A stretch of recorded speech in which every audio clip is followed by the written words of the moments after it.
gosto de gravar aqui porque a minha filha depois escuta. E hoje é uma mensagem muito especial para você, Vitória. Depois você vai ver aí a arte, uma jovem pensando e escolhendo entre dois caminhos. Então, como se diz nas igrejas, né? Saúde os irmãos com a paz do Senhor. Maneiro essa, né? Sexta-feira, 7 de fevereiro de 2025. Vamos lá. O culto tem que ser rápido, peço que vocês prestem atenção.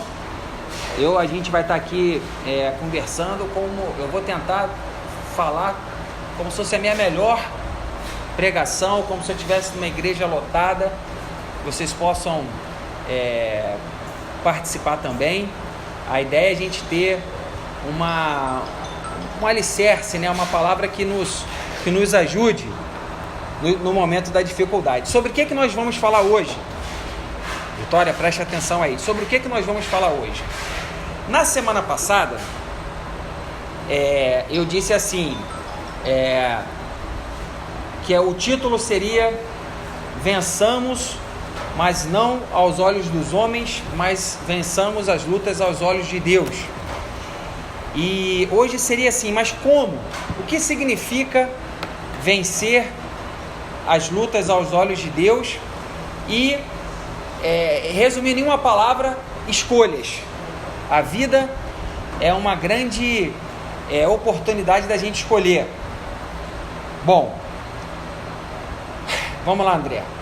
Eu sou engenheiro de produção muito assim, processo, né, etapas.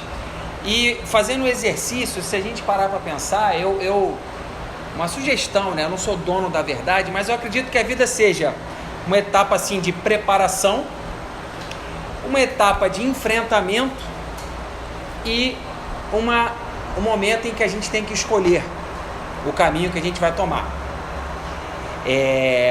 Geralmente, se vocês discordarem, eu acho que geralmente a pessoa, aqui falando para nós, né, que estamos aqui buscando uma vida com Deus, porque quem não está buscando, acha e decide o que quiser, mas a gente parte do princípio que nós não viemos do nada e que a nossa vida não se encerra aqui, e nós acreditamos, nós temos uma consciência da existência de Deus, e por algum motivo, eu acredito que seja pela ação do Espírito Santo, nós ouvimos a mensagem de Jesus Cristo e nós falamos, isso faz sentido. Eu acho que, né, geralmente a gente ouve de um pai, de uma mãe, de uma pessoa, vem aquela sementinha, a gente fala, eu acho que é isso aí.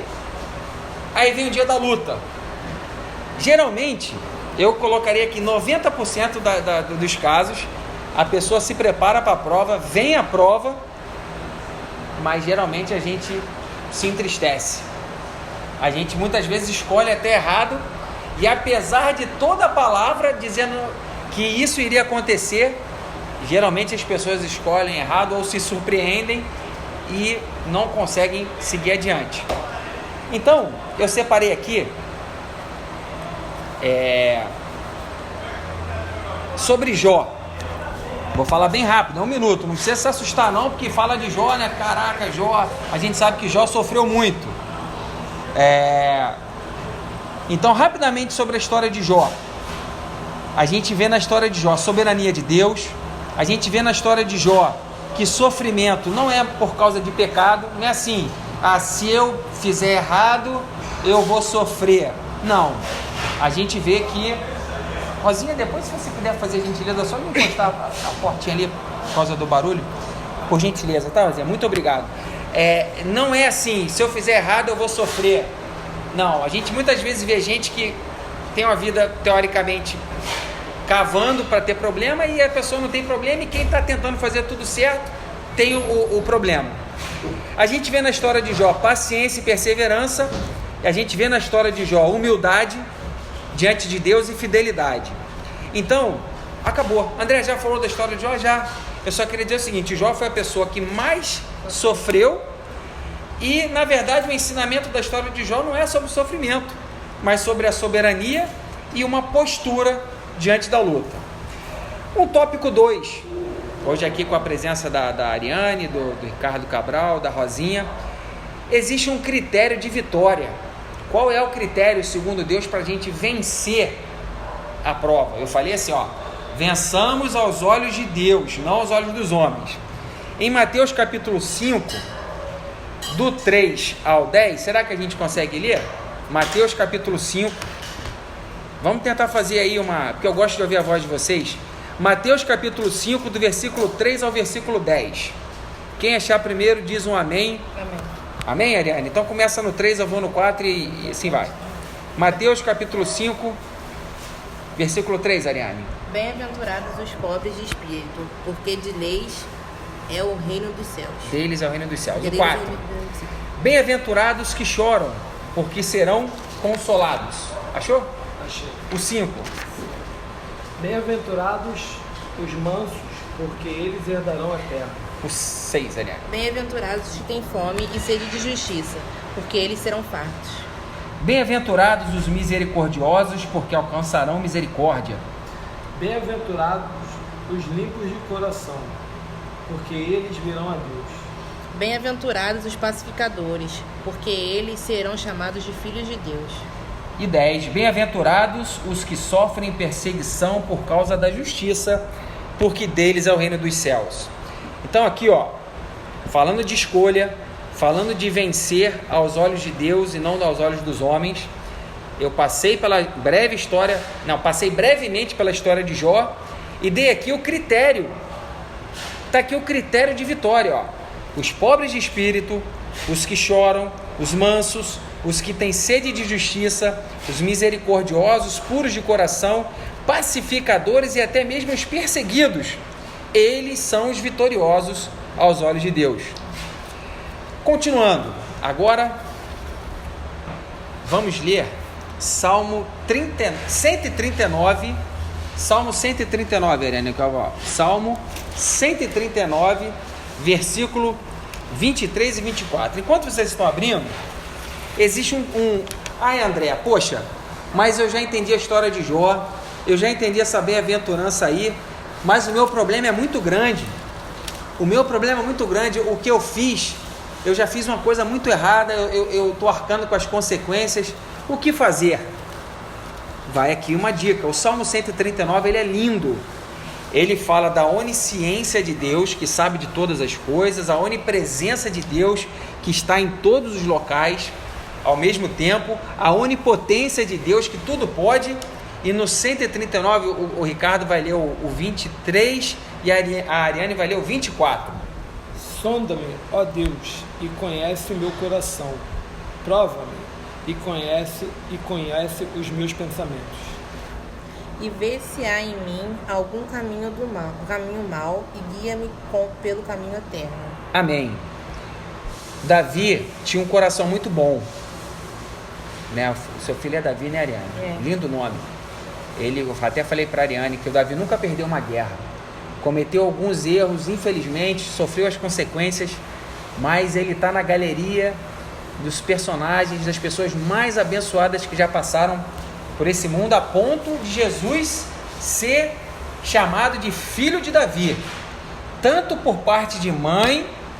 A gente sabe que Maria gerou Jesus pela ação do Espírito Santo, mas tanto ela quanto José são descendentes de Davi. Você vê, dos dois lados, descendentes de Davi. Então, aqui um exemplo de uma oração sincera. Na verdade, todos nós aprendemos com essa oração de Davi. Todos nós estamos num processo de aperfeiçoamento. Às vezes a gente sabe, igual eu falei aqui, a gente sabe que vai vir a prova, vem a chuva, vem a notícia ruim, e a gente se pega às vezes murmurando, retrocedendo, embora a palavra seja: se prepare porque virá chuva. E Davi, ele faz essa linda oração: vê se há em mim algum caminho mau e guia-me pelo caminho eterno. O que você quer dizer, André? Para a gente sempre recorrer a uma oração sincera. Tem um versículo lindo, eu não sei onde está, mas que fala: Deus não resiste a uma oração sincera, um coração contrito, um espírito quebrantado. Amém? Vamos lá, indo para o desfecho do nosso culto de hoje. Eu vou citar aqui uns exemplos de pessoas que reverteram uma prova e transformou numa grande bênção. tá? Rapidamente, antes de ler, antes de citar esses exemplos,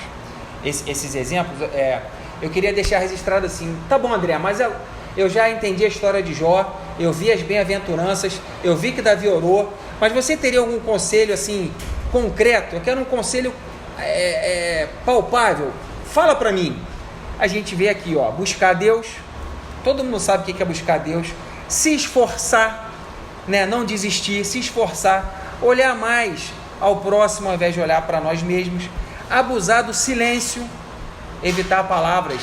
Muitas vezes as coisas acontecem por aquilo que a gente fala, então tomar muito cuidado com aquilo que a gente fala. E eu tenho aqui, Cabral, que é motivo assim, muitas vezes não entendem o que eu falo, eu já falei aqui algumas vezes, pedir desculpa estando certo. Eu nunca ouvi alguém falar isso. Geralmente as pessoas falam, não, se você pedir desculpa estando certo, a outra pessoa vai achar que está certa e aí você vai criar um grande problema. Eu não digo isso, eu digo o seguinte, você está numa situação, num grande impasse, e casamento acontece muito isso. Alguém tem que ceder, alguém tem que ser.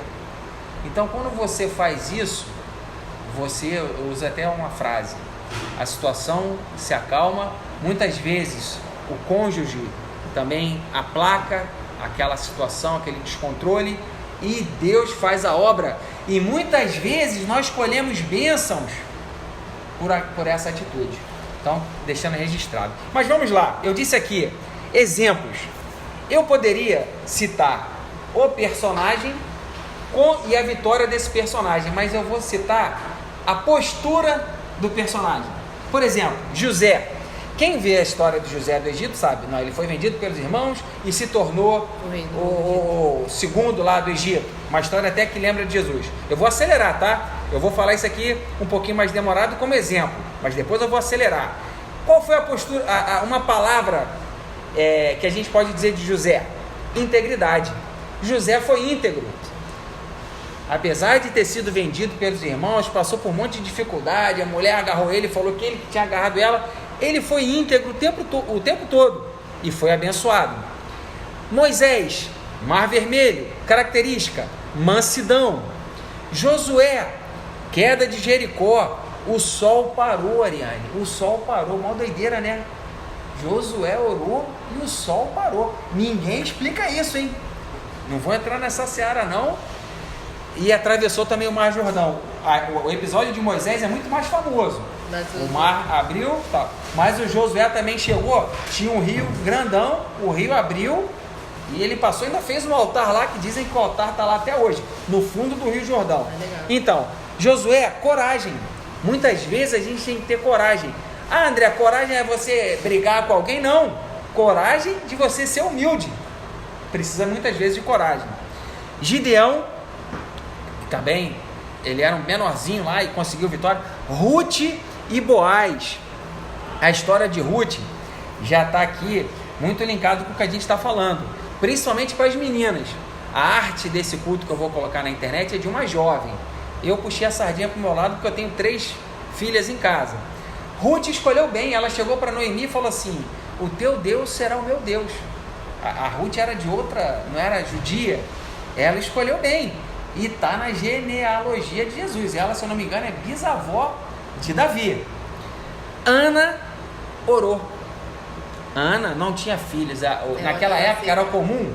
O Eucana, marido de Ana, era casado, a outra esposa era casado com uma outra mulher também. A outra tinha 7 ou 10 filhos. E a Ana não engravidava. E ela orou de um jeito que perguntaram assim, você está bêbada?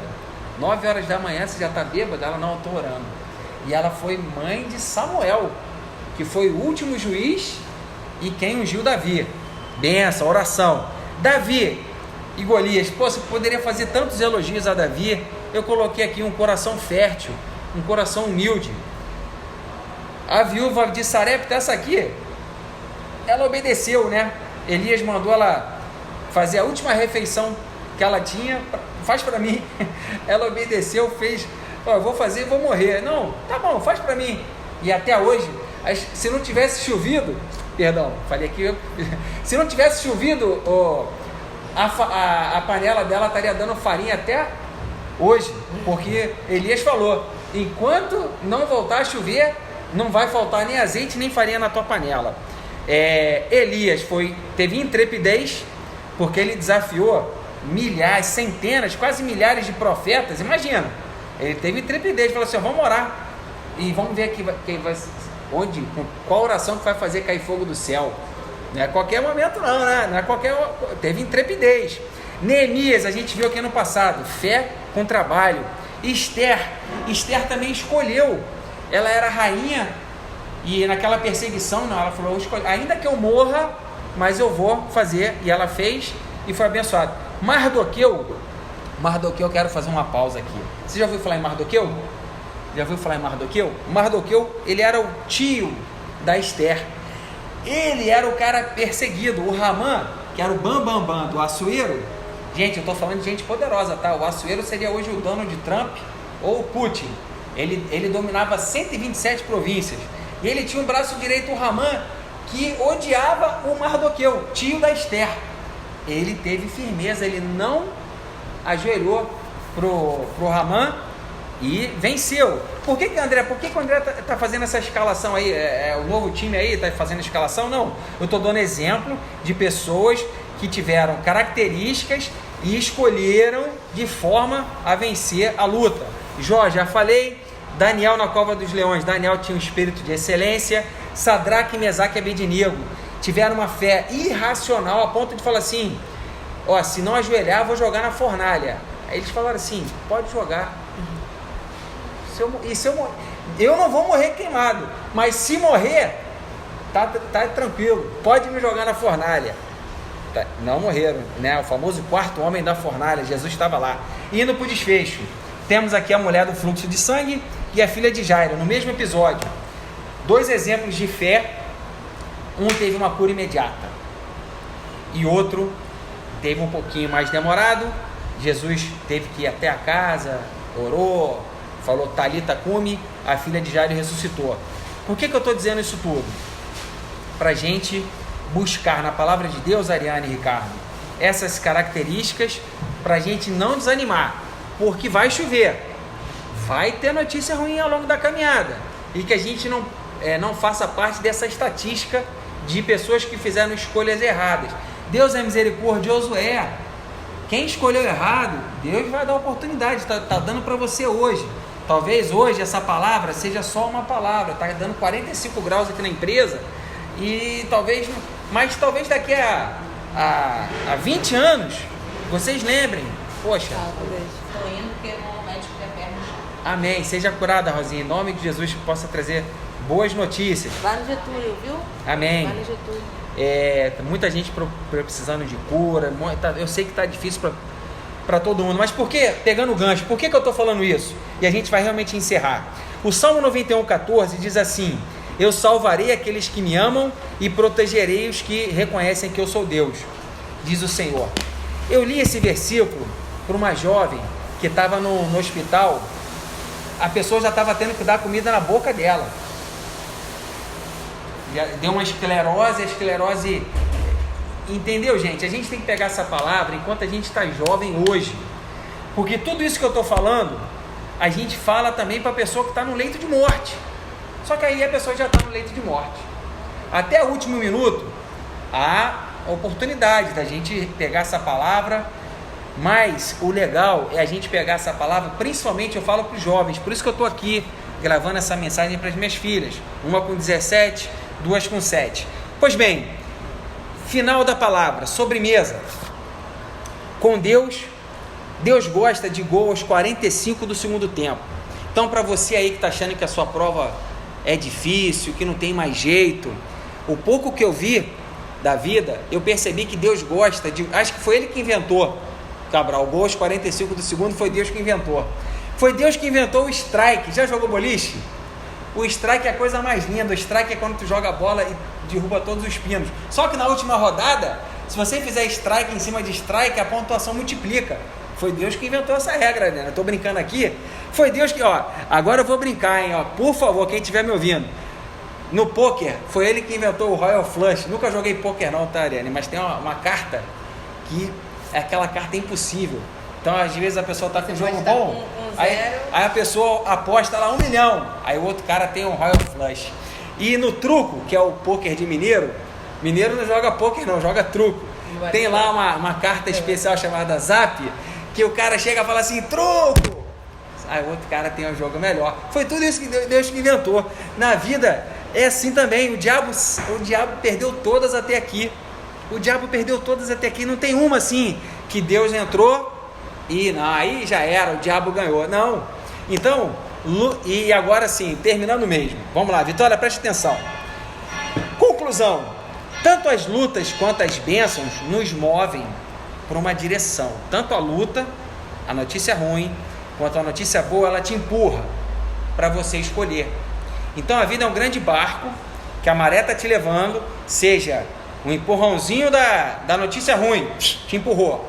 Muitas vezes até uma notícia boa, ganhou na loteria, te empurrou. Aí Deus vai ver a escolha. Aí para você ver a importância da escolha, ok? E terminando aqui, são pensamentos que eu gosto de registrar, que é o seguinte, a questão não é assim, será que a gente vai ter uma vida boa ou uma vida ruim? O pano de fundo da palavra de Deus é para a gente levar o máximo de pessoas a se reconciliarem com Deus. Aqui ó, fundamentos do Evangelho. O Evangelho significa boa. Isso aqui é um livro que o Ricardo trouxe aqui pra gente, do seu amigo. Qual é o nome dele, Ricardo? Qual o livro? Qual é o nome dele? Magno? Wagner Medeiros, Fundamentos do Evangelho. Evangelho significa a palavra boa palavra. Mas boa palavra para quê? Será que é para a gente ficar rico? Não, é boa palavra para a gente reconciliar o máximo de pessoas com Deus. E eu termino fazendo uma pergunta: será que nós estamos vendo as nossas lutas e estamos preparados para enfrentá-las? Essa que é a reflexão, né? Para a gente estar sempre assim, será que eu estou preparado? Porque a luta vai vir e a gente tem que estar preparado para escolher bem. Amém? Essa era a palavra que eu queria trazer. Não sei se vocês têm alguma... Hoje vocês estão mais tímidos, né? Mas vamos orar, encerrando. Só falar um negócio. Fala aí, Ricardo. Bem alto aí que a Vitória está te ouvindo, hein? Não, tá desligado. Tanto no poker quanto no truco, não é uma carta, é uma sequência de cartas. Uma sequência de dama valete. Isso aí. Isso aí, viu? Então, tanto um quanto o outro, é uma sequência. Com Deus ele adora fazer gol de bicicleta aos 45 do segundo. Por que eu estou dizendo isso? Pra galera não desanimar. Fala aí, Ariane. Bem bonito, hein? E assim, a gente, por mais que a gente saiba que Deus está com a gente em todos os momentos, a gente também tem que se manter humilde a ponto de, se Ele quiser, a gente vai ganhar. Mas também, se Ele não quiser, mesmo que a gente tenha toda a capacidade,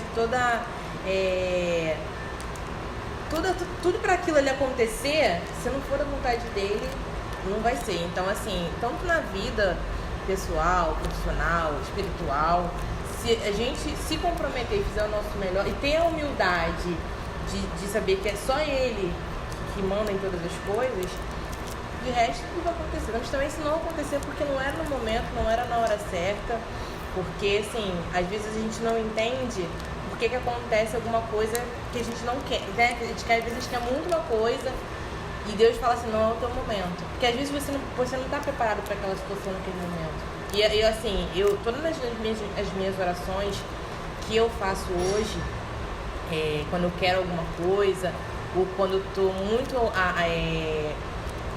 tipo, como se fosse almejando alguma coisa, eu peço para Deus acalmar o meu coração, porque a gente fica às vezes naquele eu preciso isso, mas que acima de tudo seja, porque assim, a gente quer uma coisa, mas Deus às vezes tem uma bênção que é 7 vezes maior, que é muito maior. Então, assim, eu peço a Deus isso, que Ele me guarde, me proteja, mas que acalme o meu coração. Pra quê? Pra que, se for pra mim, que seja. Que nada daquilo ali possa me... Porque assim, eu tive uma amiga uma vez, que ela falou uma coisa pra mim, que eu falei assim pra ela assim, eu não vou conseguir, é muito pra mim. Aí ela falou assim, Ariane, eu tenho certeza que você além de você poderia muito mais, ter capacidade de muito mais, você é uma pessoa que você corre atrás do que você quer. Então, assim, se você não pode simplesmente... As pessoas de fora, às vezes, têm mais confiança Amém. e fé na gente. Então, assim, pra Deus nada é impossível. Então, assim, Amém. é isso. Amém? Não, foi. Isso que você falou, Ariane, foi muito, muito legal. Foi maravilhoso. E eu chamo isso de ser um crente faixa preta. Sim. No sentido de que, vamos lá. Crente faixa preta é o seguinte: eu tenho fé para isso acontecer, mas ainda que não aconteça, a minha fé vai continuar a mesma. E eu tenho para mim, eu não posso provar, mas estatisticamente a pessoa é mais abençoada quando pensa assim. Deus vê e fala assim: pô, esse camarada ele me ama independente do resultado. Aí vem o resultado, tá? E uma observação que eu coloquei aqui: nunca é igual o que a gente imagina. A gente estava aqui com o Marquinhos na semana passada, tocou, vai ter cirurgia e tal, não sei o quê, achando que ele ia ter cirurgia, a gente agradeceu o livramento, chegou lá, não operou. Aí a gente pode pensar assim: caramba, não foi bênção, não operou. Aí depois pode descobrir: caramba, o osso consertou. Sim. Sem operar, era até melhor. Então, geralmente, 99%, o que a gente espera não vai ser do jeito que a gente espera, porque vai ser diferente, porque Deus faz diferente. E geralmente é melhor do que a gente imaginava. Amém? Amém. Eu escuto muito, minha mãe falava muito isso. Às vezes os nossos planos não é o mesmo plano de Deus. A gente está pensando em correr 1 quilômetro, Deus quer que a gente corra 10. Então a gente está sofrendo aqui para correr 1 quilômetro. Mas Deus vai fazer a gente andar 10. Porque a gente tem capacidade de correr. Os planos são diferentes, o nosso e o de Deus. Amém. Encerramos o culto de sexta-feira, 7 de fevereiro de 2025. Vamos orar agora, pedindo a proteção de Deus e agradecidos por tudo que Ele tem feito por nós até aqui. Um beijo, Vitória. Um beijo do seu papai, da Ariane e do Ricardo. Tchau, tchau.